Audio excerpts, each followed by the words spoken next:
लहू दिया तारा जगो बगिया तेरी सलीब को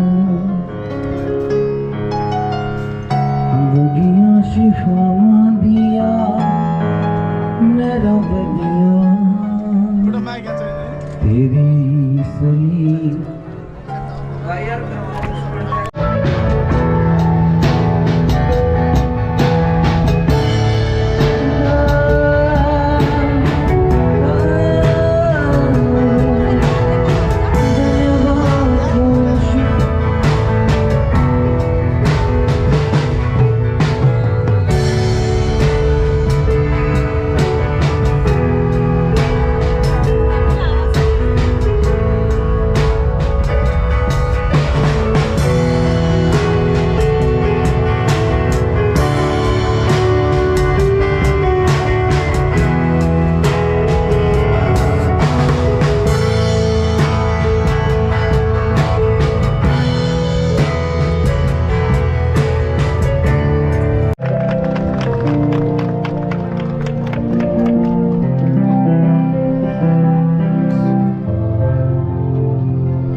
धन्यवाद संचालक ज्यू।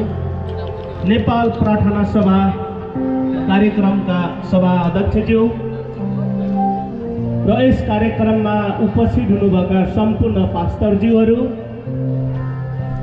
र यस रङ्गमञ्चमा आउनुभएका सम्पूर्ण आदरणीय अतिथिगणहरू, पत्रकार महोदय र यस नेपाल प्रार्थना सभामा आउनुभएका सम्पूर्ण आदरणीय टिकापुर नगरवासी तथा यस कार्यक्रममा पाल्नुहुने सम्पूर्ण नेपाली दाजुभाइहरूमा सर्वप्रथम टिकापुर नगरपालिकाको तर्फबाट यहाँलाई स्वागत र धन्यवाद दिन चाहन्छु। जय मसी। नेपाल 4036 वर्णको फुलबारी हो।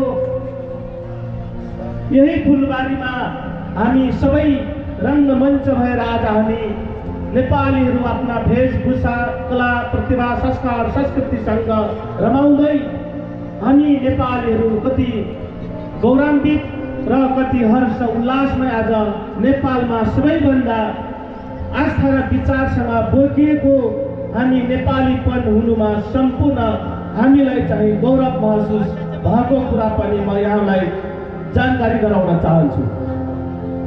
र नेपाल एउटा धर्मनिरपेक्ष राष्ट्र हो। धर्म राष्ट्र निरपेक्ष भइसकेपछि सबै फुलहरू फुल्न दिनुपर्छ। सबै आस्थाका, विचारका धरोहरहरूलाई पनि हामी यो रङ्गमञ्चमा रमाउन दिनुपर्दछ। आस्था र विचार सबैका आफ्ना महत्त्व हुन्छ र त्यही महत्त्वलाई आस्थाको धरोहर बनाएर नेपाललाई हामी एउटा समृद्ध नेपाल र सुखी नेपालीको परिकल्पना गरेको नेपालको संविधान 2072 आज हामी साँच्चीकै सम्पूर्ण नेपालीहरू आज हामी फुल्न पाइरहेका छौँ। त्यही फुल्ने सवालमा आज हामी सम्पूर्ण नेपालीहरू हर्षित र उल्लास सँगसँगै आज हामी विभिन्न आफ्ना विचार, दर्शन, भावनाहरू र विचारका खानीहरू प्रस्फुटन हुँदै गइरहेका छन् र आज त्यहीको आज जुन आज प्रार्थना सभा कार्यक्रममा हामी सम्पूर्ण नेपालीहरू उपस्थित भएका छौँ। साँच्चीकै हामी हाम्रा जुन वनस्पतिमा विभिन्न किसिमका रोग विरोधदेखि लिएर सबै कुराहरू लाग्ने गर्दछन् र कतिपय कुरा औषधि उपचार गरेर बिसन्चो हुन्छ भने कतिपय कुरा तपाईँको आस्था र मन र प्रार्थनाबाट पनि सन्चो हुन्छ भन्ने कुरा यी दुवै एउटा आफैमा पनि गौरवान्वित कुराहरू पनि हुन्। त्यसकारण हामी सम्पूर्णले पनि हामी यसमा विश्वास गर्नुपर्छ। जहाँ विश्वास हुन्छ त्यहाँ चाहिँ हाम्रो मन, वचन र सबै कुरा छाइरहेको हुन्छ। माध्यम पनि बनेको छ र यो टिकापुर पनि एउटा भ्रमण गर्ने एउटा माहौल पनि बनाइदिएको छ।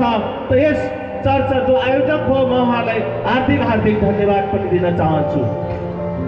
र टिकापुर फेरि आफैमा एउटा प्राकृतिक सम्पदा हो र टिकापुर आफैमा एउटा गौरवशाली इतिहास बोकेको एउटा स्थान हो। टिकापुर फेरि आफैमा एउटा सुन्दर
नेपाल प्रार्थना सभा उद्घाटन भएको जानकारी गर्दछु।